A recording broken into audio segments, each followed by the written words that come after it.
Okay, so welcome to today's event. This is the UK-RAS Network Robotics Summer Showcase. My name is Professor Helen Hasty. I'm from Heriot-Watt University up in Edinburgh.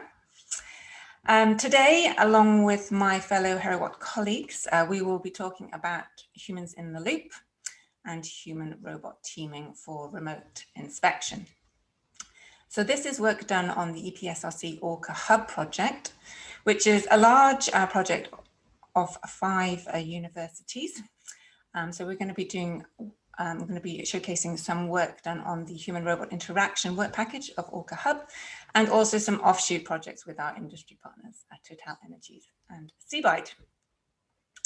So this session we're hoping to be interactive. It says it's a webinar, but it's a summer showcase. So let's make it a bit more interactive. So there's a chat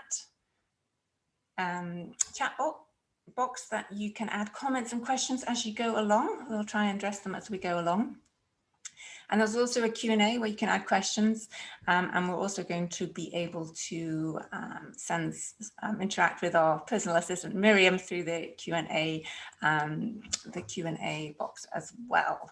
We're going to do that a bit later on, and we'll send some instructions on that when we get to that. Okay, so just as an icebreaker, it would be nice if maybe you could pop in the chat just where you're from, your name, the company that you work for, or the institution. That'd be great, just to see where we're all coming from this morning. So while you're doing that, a bit of housekeeping. This session is being recorded. We will make the video available in case you have to drop off. We'll pass it on to any of your colleagues. And we will just now talk a little bit about what today's session is going to entail. So if we can move to the agenda.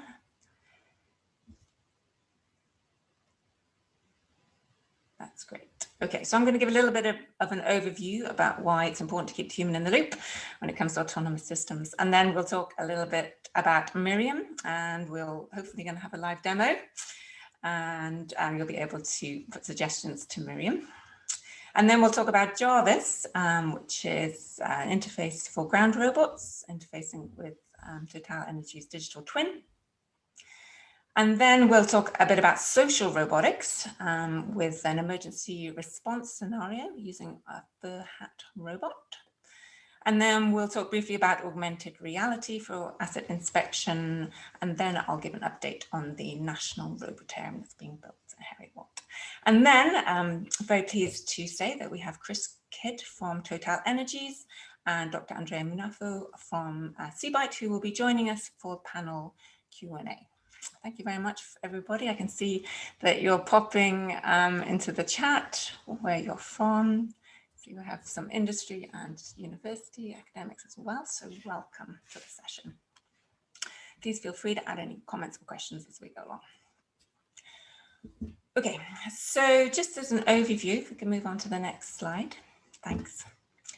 So humans and robots working together safely. So this means that operators need to feel confident and understand autonomous systems enough to deploy them in these dynamic, high-stakes, hazardous environments that we find offshore.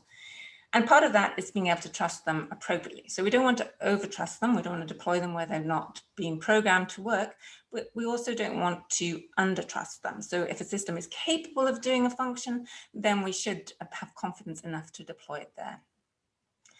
Secondly, the human operator needs to have high situation awareness, obviously where the robots are and what they're doing, but also importantly, why. So this idea of transparent robotics is going to be very important going forward, because the autonomous system may be doing something that it deems as correct, and it may be fine, but the operator may not understand exactly why it's made that decision. And without that understanding, then the operator may pull the plug, which of course will hamper adoption of these systems.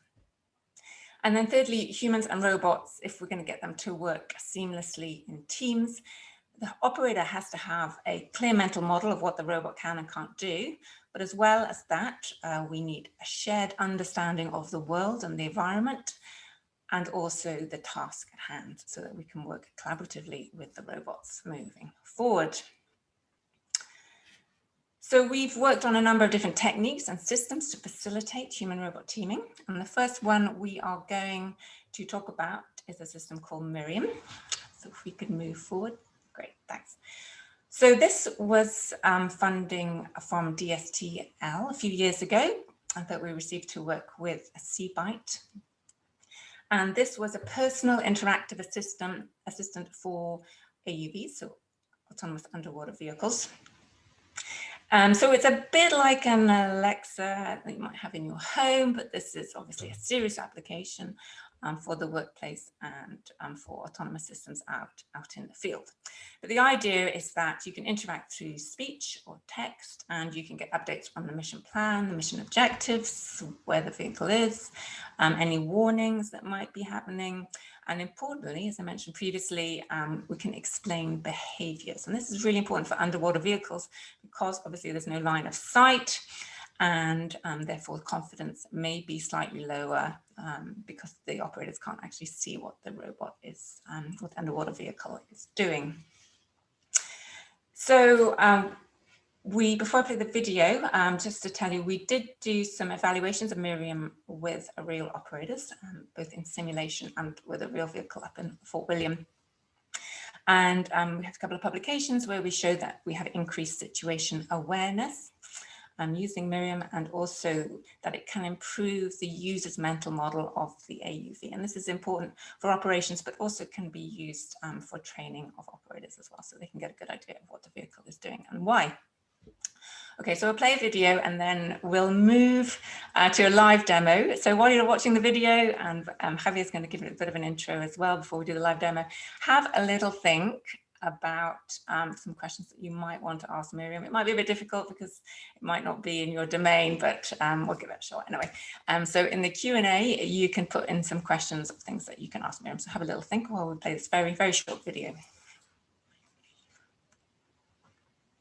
What is the battery level of vehicle number 2? The vehicle is reporting the battery level of 81%.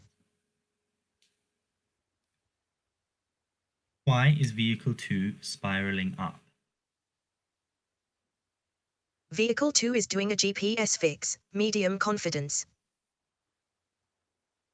Why is it doing a GPS fix? Vehicle 2 is doing a GPS fix at the start of Survey 0 to improve the quality of the data gathered, medium confidence. Why is it not doing target 0? Vehicle 2 cannot complete target 0 because there is an exclusion zone overlap, high confidence.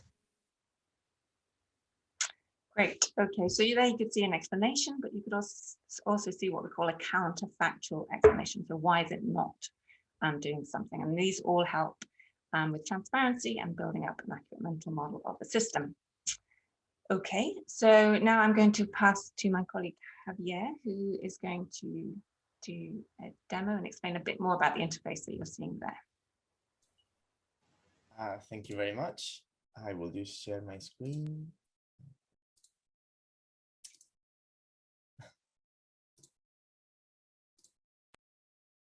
Perfect.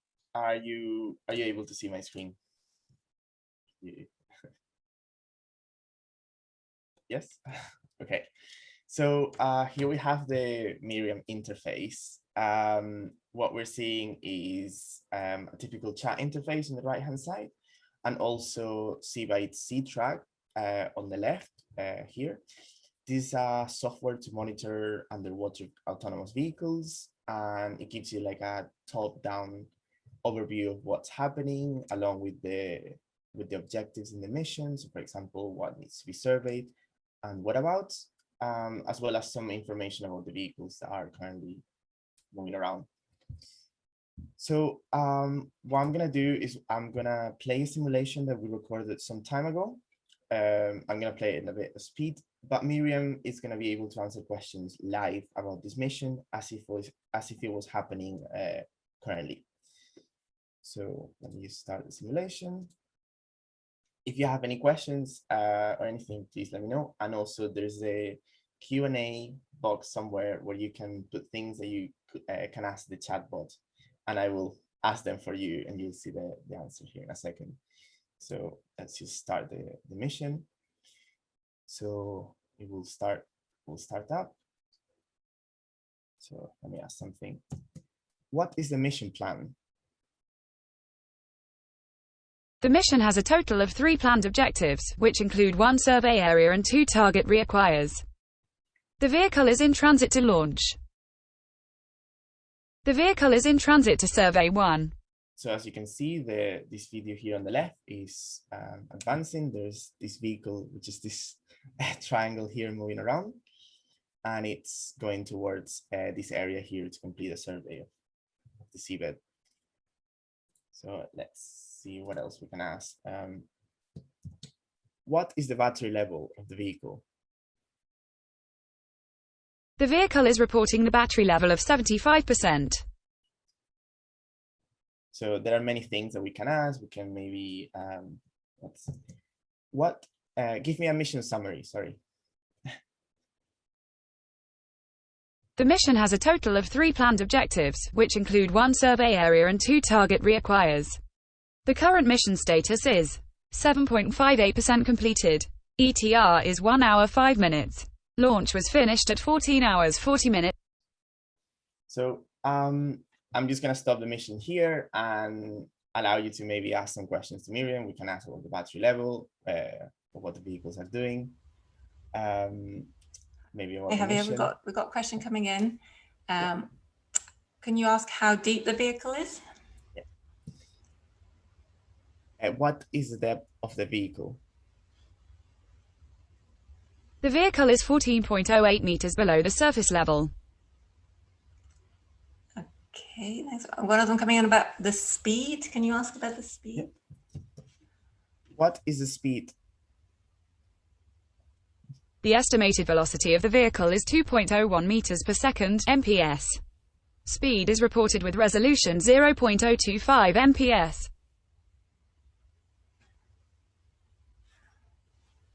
Okay. Got some questions about the mission. So Nikos is asking, how's the mission specified? So it's actually the mission specified pre-launch, and currently we can't change the mission with Miriam, but that's something that we would like.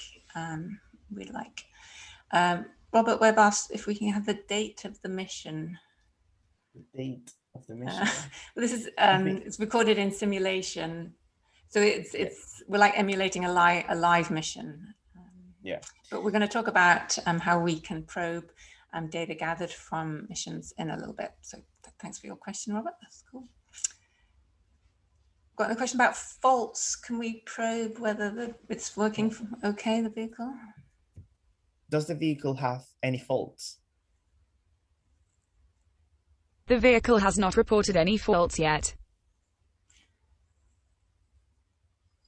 Okay. Are there any other questions for Miriam? Can it say what location it's at? Yeah. What is the location of the vehicle? The vehicle is at location 55.13, 0.61. The vehicle is in transit to survey 1. The estimated remaining time to complete the objective is 28 minutes. Great. Okay. Any other questions? Okay. We've got a question about the temperature. I don't think we can. Do we know the temperature? No, I don't think we have that from the sensors. No, sorry. No. That's a good one. Okay, sorry. There's lots coming in now. Oh, Antonio says he can't hear. I think can everybody else hear? Should be okay. I can hear. Put in the chat if you can't hear. Okay, what else have we got?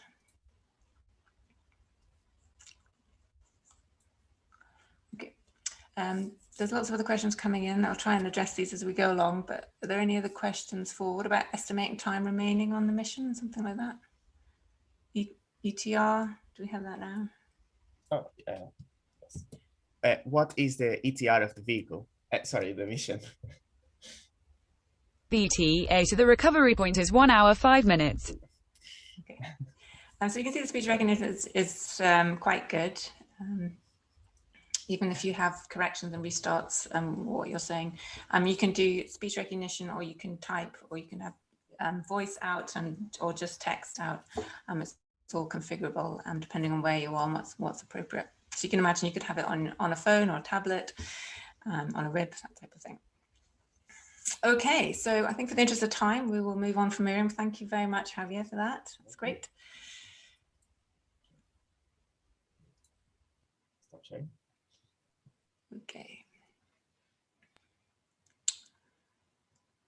Right. So just got a couple more questions of Miriam. Can Miriam be added to a third-party autonomous robot software stack where was it part of a proprietary software environment? So the explanation part, we're trying to make it autonomy agnostic. So whatever autonomy model that you have, we have methods of being able to explain. There are some customization that would be needed if we were to apply it to another system.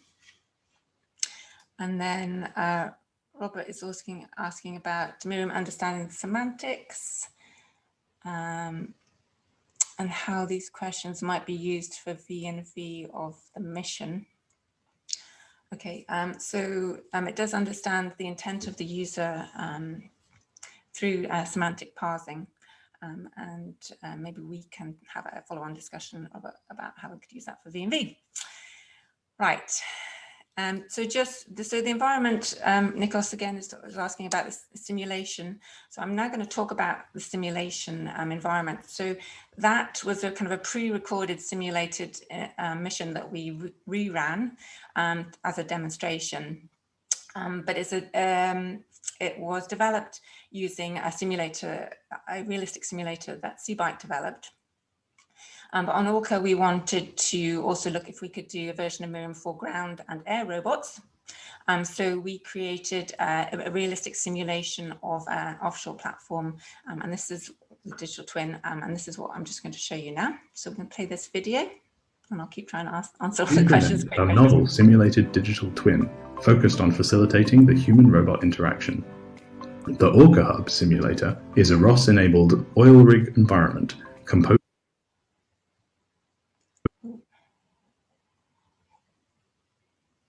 Sorry about that, slight technical problems. We'll try that again.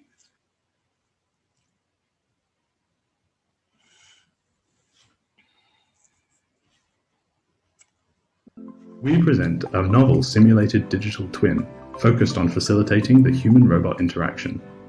The ORCA Hub simulator is a ROS-enabled oil rig environment composed of 4 towers. The simulator provides a semantic roadmap for autonomous point-to-point navigation and collision-free planning, which bridges the human-robot communication gap for both terrestrial and aerial vehicles. It allows the control of multiple instances of different robotic platforms. This enables the testing of task planning algorithms for long-term autonomy on cooperative inspection and emergency contingency tasks.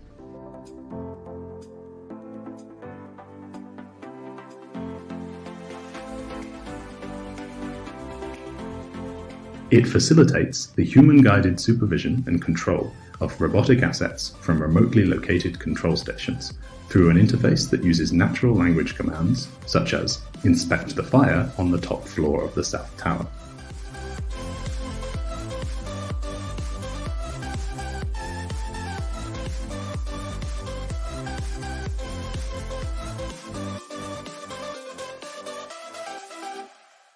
We believe the presented digital twin represents a key tool for research and will have high impact in terms of developing HRI techniques which build human-robot trust in high-stakes scenarios such as emergency response. Okay, so that's a digital twin, and we found the digital twins really, really helpful in lockdown because we could run all our development and testing in the digital twin and pretty much just lift it up and plug it in a real robot, and it worked. And when the easing of lockdown happened, so an example of that is on the next slide where I talk about, oh, here we go. So talk about the Jarvis project. So this is a project with our industry partners, Total Energies. And Jarvis is somewhat similar to Miriam, but we're focusing here on ground robots, such as the Tower for inspection. So this is a video of Jarvis working with a detailed digital twin of the Shetland gas plant of Total Energies up north. So we'll play a brief snippet of this.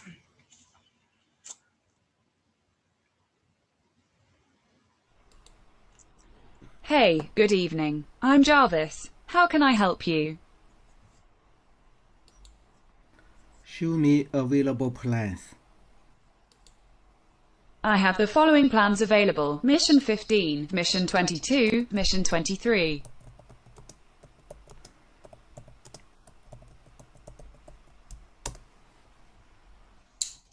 Okay, I have sent the robot Charles to execute the mission with ID 23.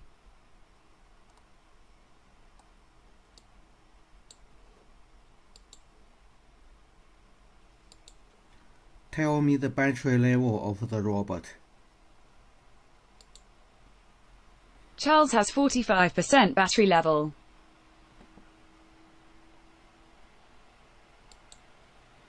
What is the status of the robot?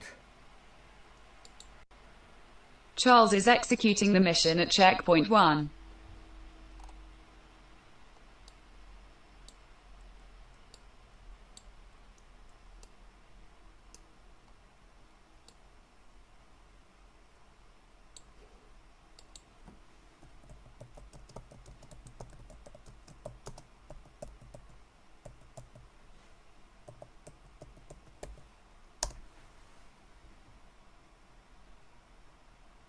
Okay, here is the image for this tag number. I can answer questions about this image.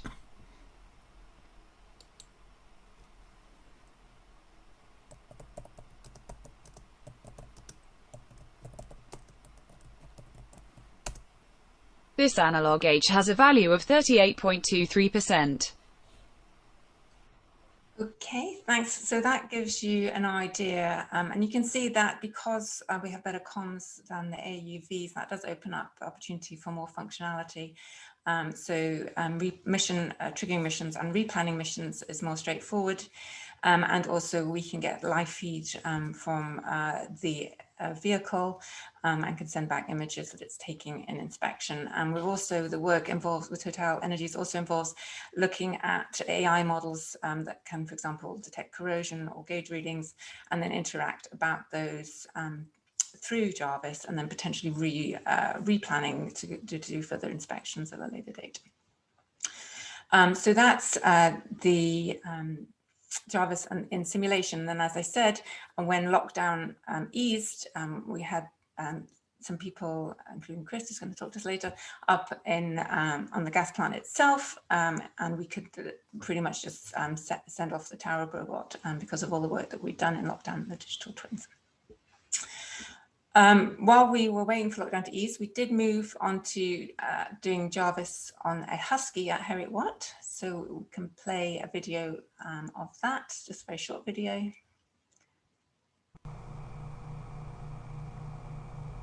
Run mission number 3 using Husky. Okay, I have sent the robot Husky to execute the mission. The estimated total time is 2 minutes and 11 seconds.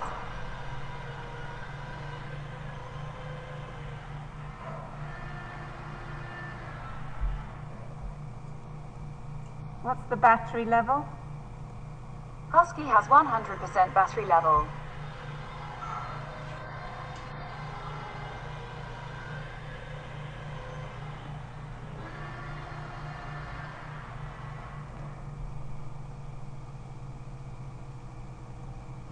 What's the status of the robot? Husky's status is executing mission 3. It is going to inspect the target of the engine 0.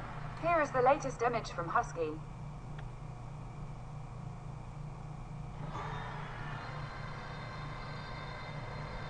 What is its ETA? The estimated time of arrival of the robot Husky is 1 minute and 13 seconds. Great. So there you can see the live feed from the robot, the obvious view where you can see the robot's intended moving past. So that was the Husky in in just a Heriot-Watt robotarium. Okay, so changing tack slightly. So natural language interaction in itself is inherently social. It's the way we interact together. But we wanted to take this a little bit further and look at the idea of using social robots for this control and monitoring of remote inspection of vehicles. So I'm going to hand it over to my colleague, Dr. Dave Robb. Dave. Hi folks, so we decided to look into the effect of embodying conversational agent similar to Jarvis as a social robot instead of just voice only. And we wondered, would users prefer having a robot to interact with, or perhaps just a smart speaker? Would they trust the robot more? Would it affect human performance? So we ran a study and a Google Home smart speaker and a robot were alternative embodiments of the digital assistant. And they were being used to help manage an emergency situation on our simulated digital twin that you've seen already of the offshore platform. So we achieved this with a sophisticated Wizard of Oz system, which means the experimenter made decisions on how the system would respond, but it had automatically formulated responses for the experimenter to choose from based on what was going on in the simulation.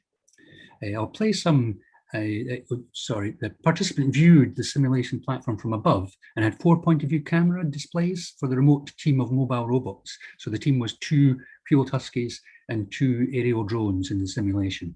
I'll play some of the video captured with the participants' permission during the study. And first we'll see the interaction with the fur hat robot.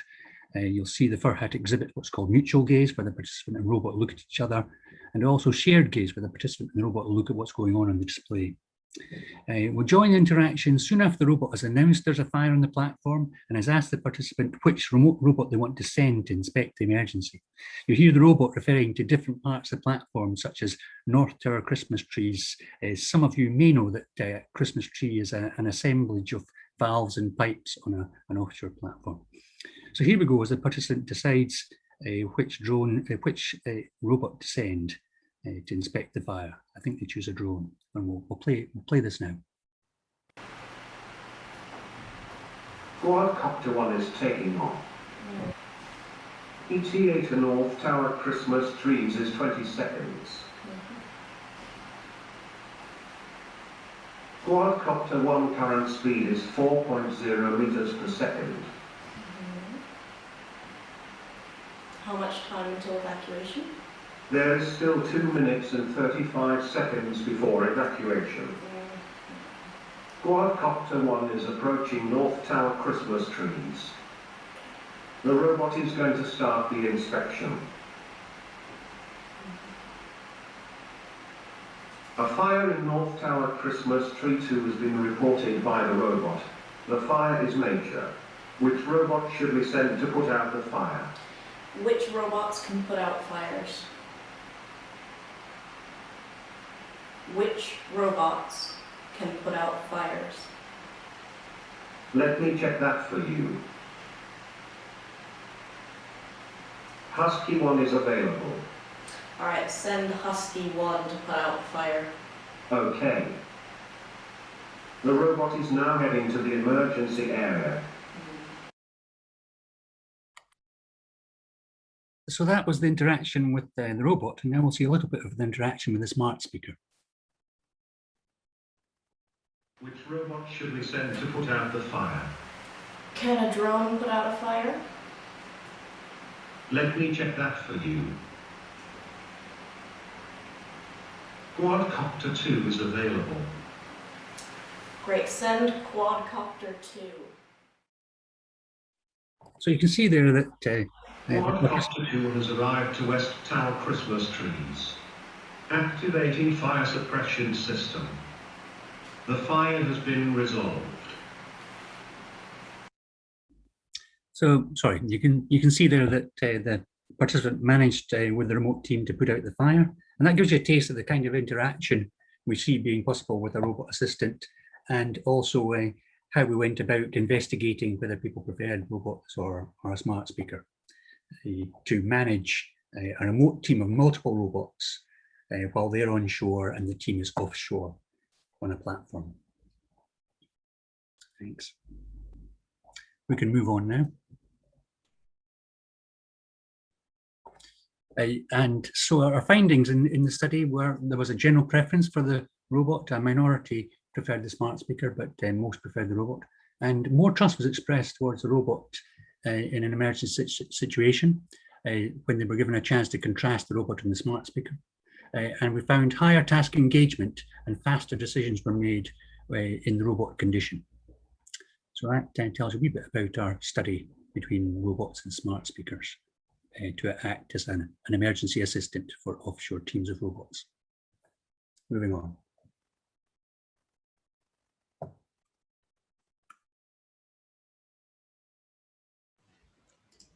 Great, thanks, Dave. So the final piece that we want to talk about is augmented reality. So if we're getting all this data from our vehicles offshore, we do have challenges with regarding processing this data and getting the pertinent information that we need. So augmented reality and virtual reality is one way of providing an immersive experience so that this data can be analyzed. And here we have augmented reality HoloLens demonstration. And this is a video that was collected from an AUV vehicle, and then a 3D point cloud was uploaded into the environment.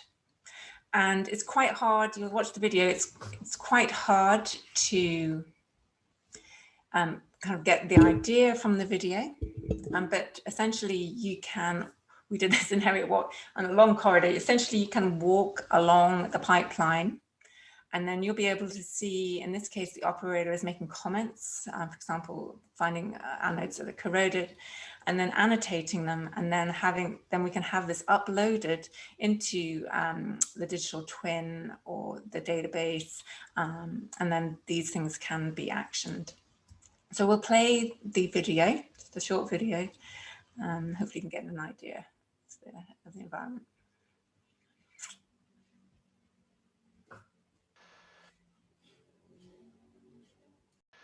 Go to anode 1. Moving to anode 1. Is it corroded? Anode 1 is corroded. Added node needs repair. Corroded to anode 1. Move to debris 1.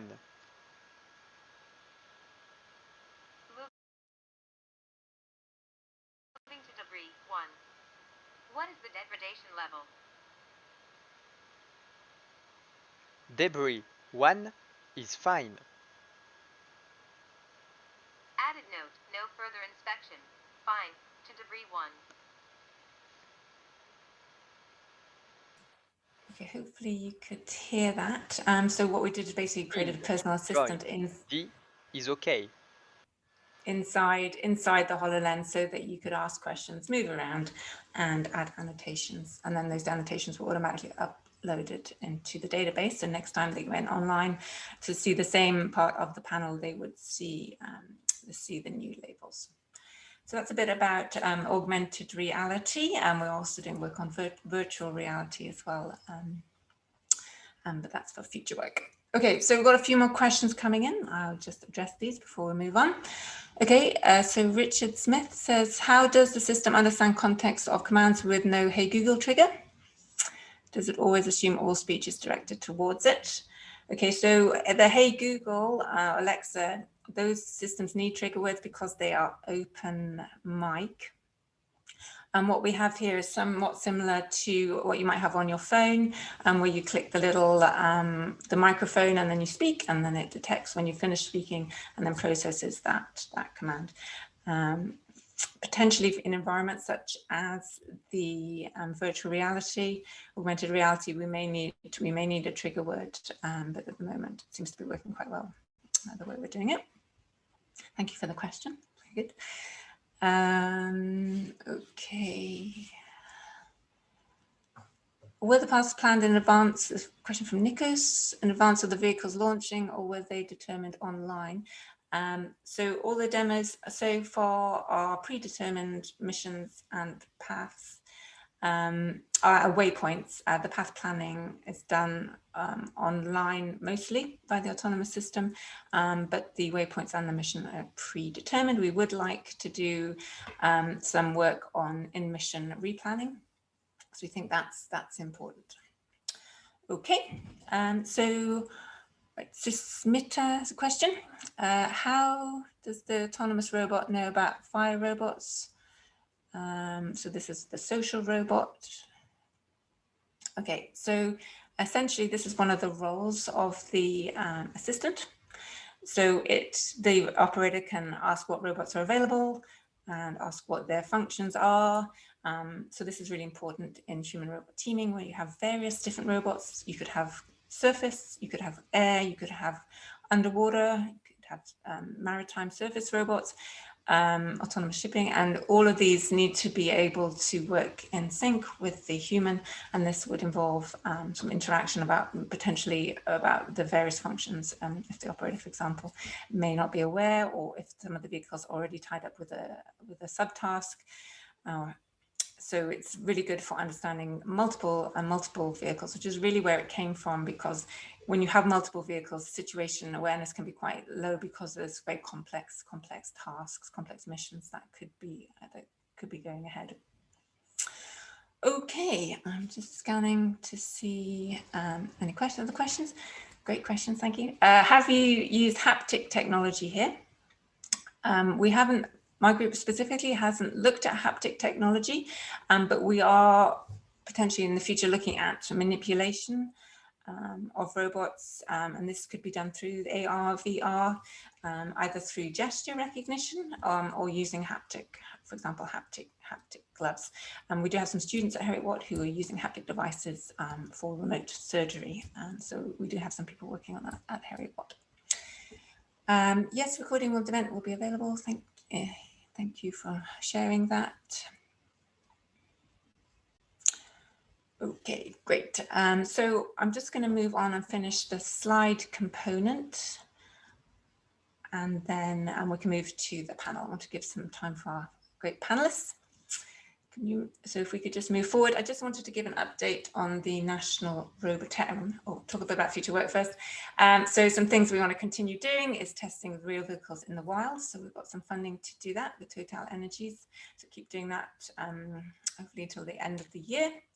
We also want to explore operators' attitudes to autonomous vehicles offshore in terms of long-term adoption. It's very important for this area. Again, I mentioned about natural language understanding for mission replanning, as well as planning and also instruction learning. And very complicated is this idea of a shared understanding of the world, or digital twin. And that's really important to drive effective interaction. We have explainability and transparency. We're working on that, for example, natural language explanations from Bayesian networks, and that's PhD work by funded from Schlumberger. And also we have some PhDs working on explainability and explainable autonomy in the maritime domain, working with Seabite. And then there's a whole idea about trust and autonomous systems is very important going forward. If you haven't heard, there is a UK-RAS Trustworthy Autonomous System Programme. UK-wide, this is about a 33 million initiative. So it's a very substantial amount of funding to investigate various aspects of trustworthy autonomous systems. And we've been fortunate at Heriot-Watt to be awarded one node with Imperial College London and Manchester. And this is going to be looking specifically at developing and maintaining and managing user trust through human-robot interaction. So very interesting work going on with regards to trust. So I'll just move on to the National Roboterium update. So if you haven't heard, we're building state-of-the-art facilities at on the outskirts of Edinburgh at Heriot-Watt campus. These will be opening in spring next year, hopefully. We are on track, building's on track, which is great news. And it's basically building on the world-leading research going on at the Edinburgh Centre of Robotics. So this is a centre that was founded in 2014, and we've received about £25 million of funding and research across many different areas and disciplines of robotics and autonomous systems. And it also builds on the Centre for Doctoral Training in Robotics and Autonomous Systems that we have in Edinburgh, between Heriot-Watt and the University of Edinburgh.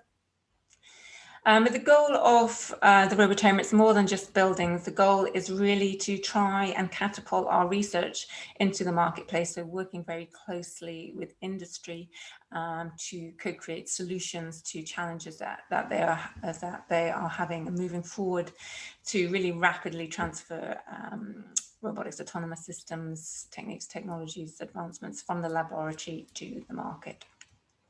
So it's a joint initiative between Edinburgh University and Heriot-Watt. It's funded partly by the Edinburgh and South East Scotland City Region deal under the DDI initiative. And if you have any further questions, then please contact myself. I also have an advert for, for a seminar that's happening on Thursday. So there'll be a series of seminars, a National Robotarium seminar. And I will put the link for this in the chat. And you can also sign up for the Robotarium newsletter. I'll also put that in the chat.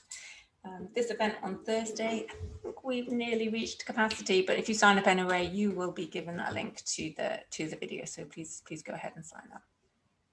Again, is the offshore energy theme for the first of those seminars. Okay, great.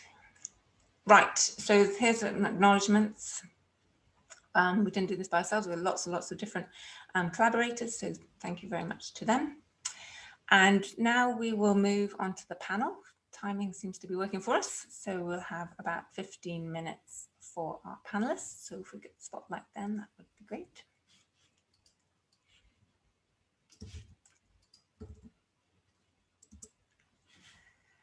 Great. Okay, super. Thank you very much. So today, I'm very pleased to have Dr. Andrea Munafo and Chris Kidd on our panel. So I'll do a quick brief introduction. So Andrea is Research Technology Program Manager at Seabite, working on cooperative and shared autonomy. Before Seabite, he was a research engineer at the NATO STO Centre for Maritime Research and Experimentation in Italy, and at NOC, so the National Oceanographic Centre in Southampton, where he pioneered research in cooperative underwater robotics and underwater communications. So welcome, Andrea. Thank you for joining us today. And then we have Chris Kidd from Total Energies. Chris is the Robotics and Innovation Lead at Total Energies, EMP UK. He's a chartered electrical engineer with over 15 years experience in the energy industry. Previously 8 years in operations and 6 years in R&D as head of robotics. And he's currently responsible for the integration of robotics at an operational level, combining machine learning and digital twin technologies. So thank you very much for coming. Okay, so how this is going to work is I will ask some questions. If you want to jump in, either of you, both of you, that would be fine. And we're hoping that some of the attendees will also ask some questions. So please, if you could put them in the chat, or in the Q&A, that would be great. Okay, so just to kick off, maybe Andrea, maybe you could tell us what you think the future of RAS is and where it will be in the next 5 years. Hi, everyone. Yes, it's a very good question. And Seabite, of course, focuses more on the marine side of robotics. So I'm going to somehow try and picture what I think is going to be happening there, and what I think is effectively there's going to be some algorithmic development as robots are now routinely deployed, and they are they're becoming more mature and they are able to face more challenging environments. So new algorithms, of course, will be needed to tackle more complex scenarios. But one thing that I really think is going to be important, as you've highlighted throughout this workshop, is actually the ability of robots and humans to bridge the gap that currently exists. So I think in the next 5 years, it's going to be really key for operators to actually have a better understanding of what's going to happen with the robots.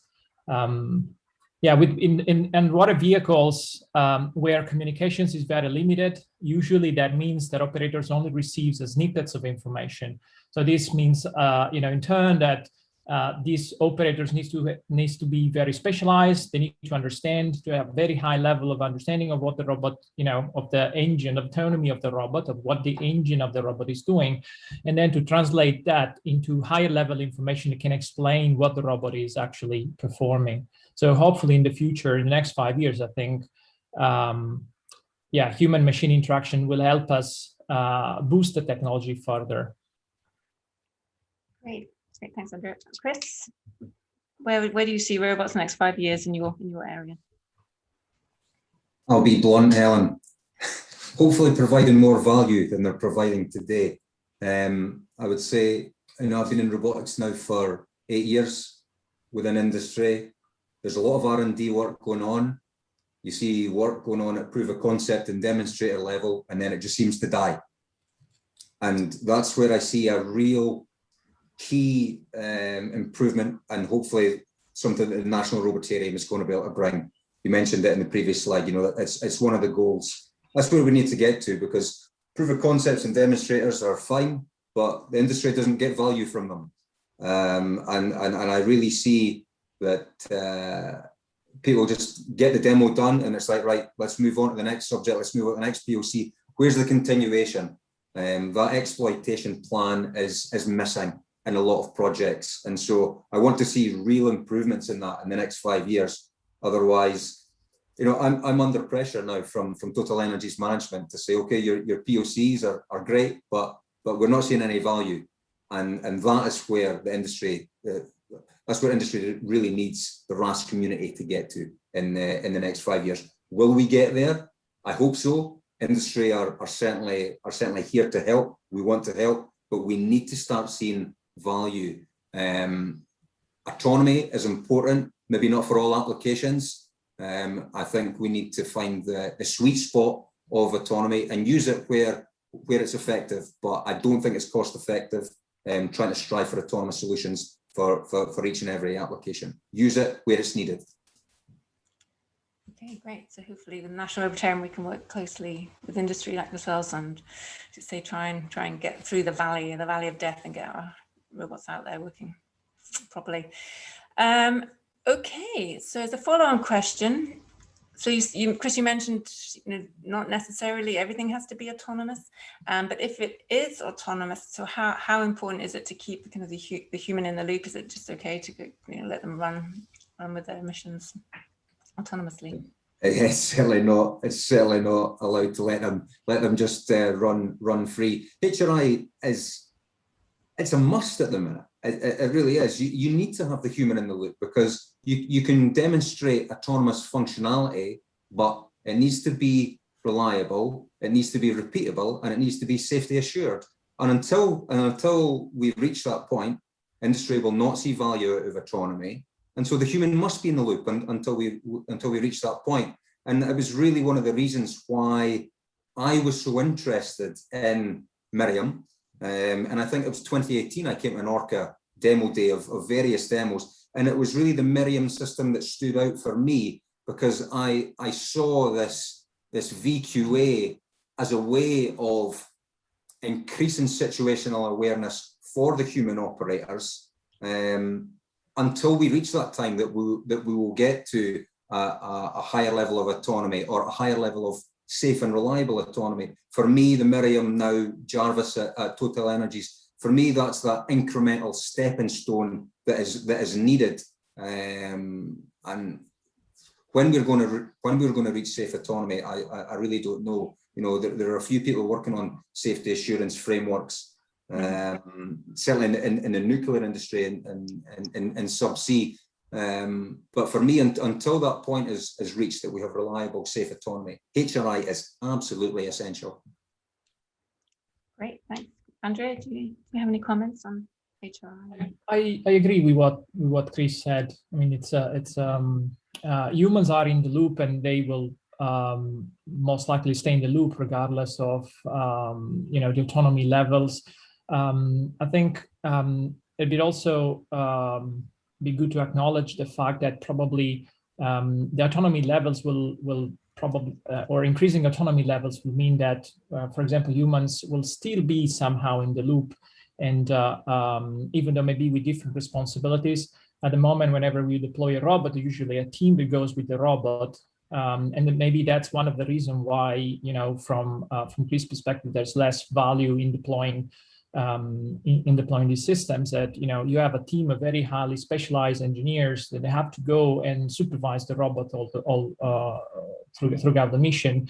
As autonomy becomes more capable, and probably even more importantly, there are explanation systems that are able to, you know, to relay what is the key piece of data or information to the relevant stakeholders, then probably we might have, you know, smaller size, you know, supervising teams for these robots, and so humans can do something else at the same time and only jump in whenever it's needed.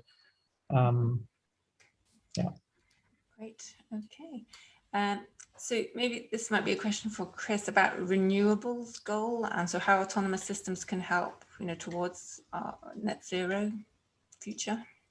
I mean, if we can have systems working, robotic systems working, you know, on our offshore plants, then it means less helicopters, which means a reduction in carbon footprint. But I suppose it comes back to, you know, my original point. It doesn't necessarily have to be a system working autonomously for that. If we can have, you know, remote teleoperation where we have our operators controlling the robotic systems from the beach, then that's okay too. The system doesn't necessarily have to be autonomous, but certainly a reduction in helicopters with their associated carbon footprint is something that Total Energies are looking at, and we feel that robotics can play a big part in that. So absolutely, Helen. Great. So we've got a question from Robert Webb about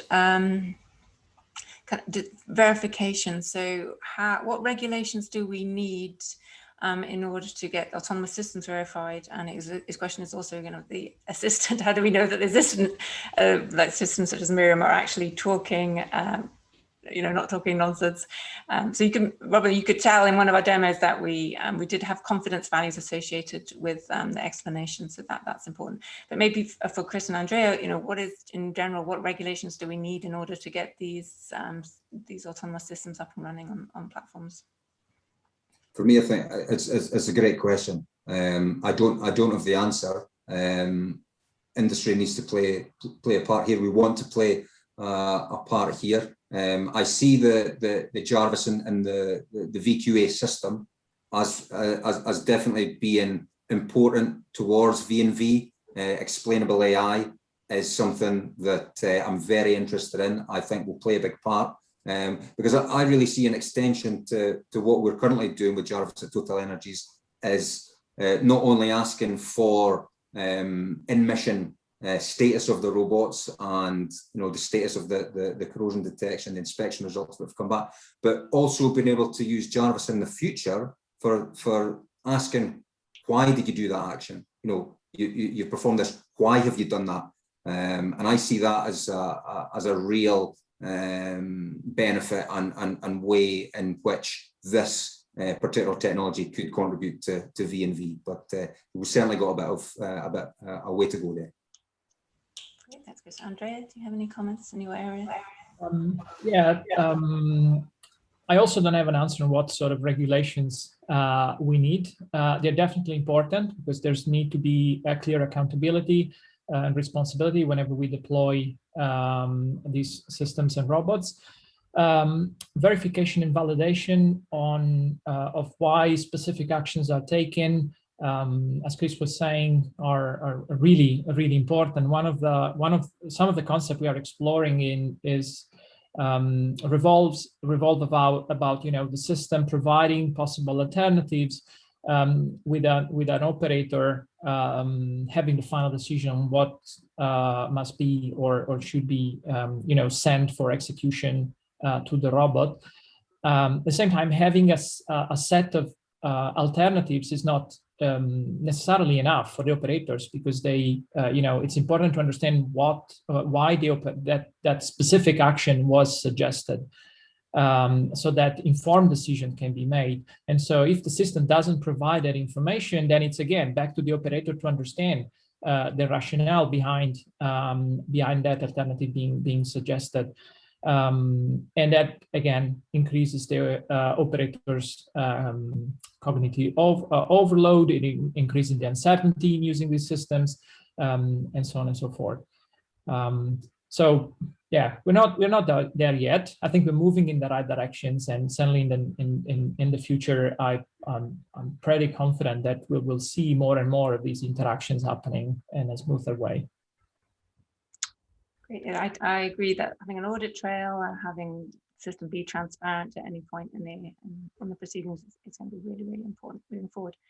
Thank you very much. I'm afraid we've run out of time. It was very, very interesting conversation.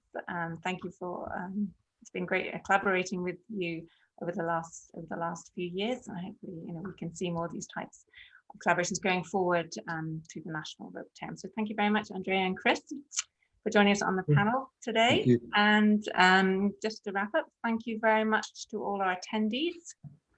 Thank you for all your questions and comments. Thank you for your suggestions for interacting with Miriam. That was good fun. And please sign up for any further seminars for the Summer Showcase or the National Robotarium. And hopefully we will see you again soon. Thank you very much.